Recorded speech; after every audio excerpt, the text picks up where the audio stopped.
রাধে রাধে। কলিযুগে ভগবান শ্রীকৃষ্ণের নামের মাহাত্ম্য নিয়ে একটা ছোট্ট গল্প তোমাদের সকলকে শোনাই চলো। এক সময় এক গ্রামে এক খুব গরিব মানুষ থাকতো। তার জীবনে ছিল অনেক কষ্ট, খাবারের অভাব, টাকার অভাব আর শান্তির অভাব। সে প্রায় ভাবতো, ভগবান কি সত্যিই আছেন?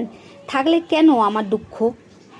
একদিন গ্রামের কাছে এক সাধু এলেন। সেই মানুষটি সাধুর কাছে গিয়ে নিজের দুঃখের কথা বলল। সাধু মৃদু হেসে বললেন, কলিযুগে ভগবানের কাছে পৌঁছানো সবচেয়ে সহজ পথ হলো তার নাম জপ করা। কৃষ্ণ নামই তোমার সব দুঃখ দূর করবে। লোকটি প্রথমে বিশ্বাস করেনি, কিন্তু শেষমেশ চেষ্টা করতে শুরু করলো। প্রতিদিন সকালে আর রাতে সে মন দিয়ে কৃষ্ণ কৃষ্ণ নাম জপ করতে লাগলো।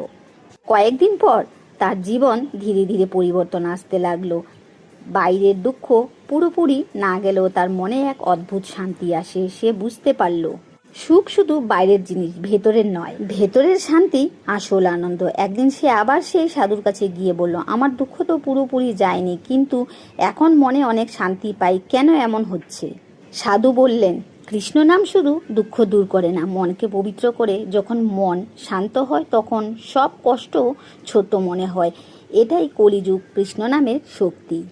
কলিযুগে বড় বড় যজ্ঞ বা কঠিন সাধনা নয়, শুধু ভগবানের নামেই স্মরণ করলে মন শান্তি হয়, জীবন আলোকিত হয়। তাই সবাই একবার বলো, হরে কৃষ্ণ কৃষ্ণ কৃষ্ণ হরে হরে, হরে রাম রাম রাম হরে হরে। আমি গেছিলাম এই গরমে মায়াপুর।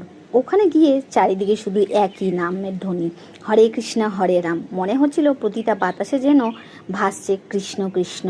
এমন শান্তি আর কোথাও পাইনি। সত্যি, কৃষ্ণধামে পারলে একবার সবাই ঘুরে এসো। রাধে রাধে।